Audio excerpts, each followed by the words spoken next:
Madam Iguero, thank you so much for finding time for this interview.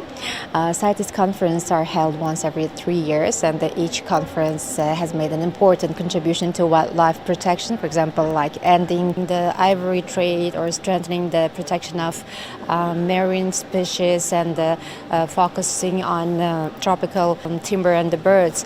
And what makes the 20th conference different from others, and which topics or issues will get the most attention this year? Well, thank you so much for interviewing me. And yes, it's been a busy day, but we have to also, I think it's very good that we're also raising awareness to the general public about what CITES does. So I'm very pleased to do this. Well, this is a very important COP for us because, of course, as you know, it has been 50 years since the CITES has entered into force.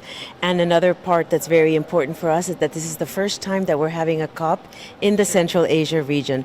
And I think this is super important because sometimes we have been focusing very much on certain regions, on certain wildlife. You mentioned the ivory trade, you mentioned rhino horn. So all of these things, of course, are relevant to only one continent. But now we can talk about rhodiola, we can talk about saiga, we can talk about all of these species that are here in this region. So it makes it very important in that way. Now, what makes it different is those issues, but also the fact that we can still, and under these really difficult times, difficult financial times, when multilateralism now is, we're having some concerns about is it going to survive when we have difficult financial situation. Still, people are willing to get together. We have 3,000 participants here in Samarkand, and really that means that people are still very much interested in the conservation of wildlife, and particularly when it comes to the regulation of trade in wildlife under CITES. So for me, some of the very important things that will come out of this meeting of the Conference of the Parties will be that they can have still agreement, that there can hopefully be consensus, that even if it goes to voting, at least everybody gets something out of it, that they feel that they have come here and that they have negotiated the best that they could, and they have been able to get something out of this meeting. But also, of course, for the most important thing is to make sure that we still have conservation of wildlife, that we make sure that those species that are now being presented and proposed to be on the CITES appendices, that they will now have a further protection to make sure that there is still trade. And we have to remember that 97% of the species that are on the CITES list can still be traded, but they have to be regulated through this permitting system. And that even though some of the species will get added to those appendices, Appendix 2, which is 97%, that includes trade, will be well regulated, but that still trade can continue. That economic contribution that trade in those species makes to those countries can still happen. But at the same time, we know that it's going to be in a sustainable way, in a legal way. This year, CITES is 50 years old already, but yet poaching remains a problem. What are the main challenges that still prevent full implementation of CITES rules? Well, in terms of the illegal wildlife trade, of course, we continue to have challenges in this area. I have to say, though, that we've had lots of successes as well. In recent years, through the work that we do with Interpol and the World Customs Organization and other partners under our international consortium to combat wildlife crime, we've had a lot of successes where more and more countries are participating in these initiatives that they have to be able to increase seizures of the various types of products, specimens that are crossing borders illegally. And we have seen a rise in seizures of a number of species. And it's not only animal species like rhino and ivory, pangolin scales and other, but we also looking at timber and plants and flowers that really also are and what happens is that this trade is very profitable. This illegal trade is very profitable. And what we have noticed also is that it's rising in the agenda of the customs authorities, of the police authorities, to understand that wildlife crime is very important and needs to be tackled. So I would say we have had success in those areas. And we have more higher fines. Uzbekistan now has passed some laws that means that people will be fined. I heard this morning from the minister, from the special advisor to the advisor to the President of the Republic of Uzbekistan, that 10 times more fines than what it was before in the past. So this is going to make a huge difference. Now, of course, we cannot reduce the risk to zero. The criminals are very intelligent. You have to keep 2 steps ahead of them to be able, because they find ways in which they can enter the system. So what we need to do is reinforce the police authorities, reinforce the customs authorities. But we have sometimes vast areas where it's very difficult to make sure that there's enforcement. So the other side of the coin of this, while we're doing all the work that we have to do on enforcement and anti-poaching and the rest, we have to reduce the demand for these type of illegal products. And we're doing a lot of work. We have guidance, we have training, we have courses where we go to the different regions and we show how to build capacity in these different countries to teach the general population, you don't need these products. These products, look how they hurt the environment, look how they hurt nature, look how they hurt these animals that are at the brink of extinction, and you take that and you understand, I shouldn't buy these products. So this is the other side of the coin where we have to do much more work. It takes time. We have been successful in many areas, but it will still take some time. But I do feel very positive that we're going to reach that.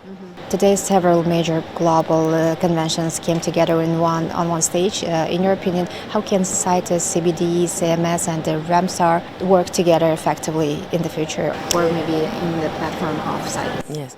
Well, this is a very important question that you've asked, because what we are all looking for, especially during these times of financial difficulties and where we are going to be competing for resources, we need to join together, work collaboratively, look for synergies, where each of us is making a contribution by having, and I always say, to get a bigger bang for your buck, which means we have a bigger impact if we work collaboratively. So we have agreements. We work with Ramsar. We work at the Convention on Migratory Species, which Uzbekistan also hosted last year to have their COP here in Uzbekistan, actually here in Samarkand as well. Yeah. We cooperate very closely with them. With the Convention on Biological Diversity, as you know, we have now the Montreal Global Biodiversity Framework. So we're all contributing together to this framework on all of these different goals that the governments have agreed to and have really committed to. So we must work together. So each of us contributes in our own way. Some of us working on the trade issue, some of us working in different areas like wetlands with Ramsar, working with migratory species like the Convention on Migratory Species does.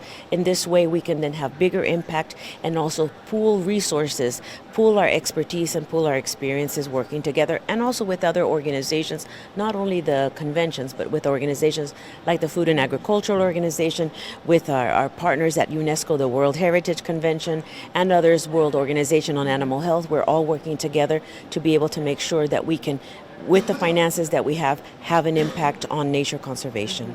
Thank you. I know that you have very busy agenda and you are so tired. I know, and this is the last question. This is the first time the Central Asia countries presented the united regional position. What role can Central Asia, especially Uzbekistan, play in global environmental decisions after hosting this historic conference?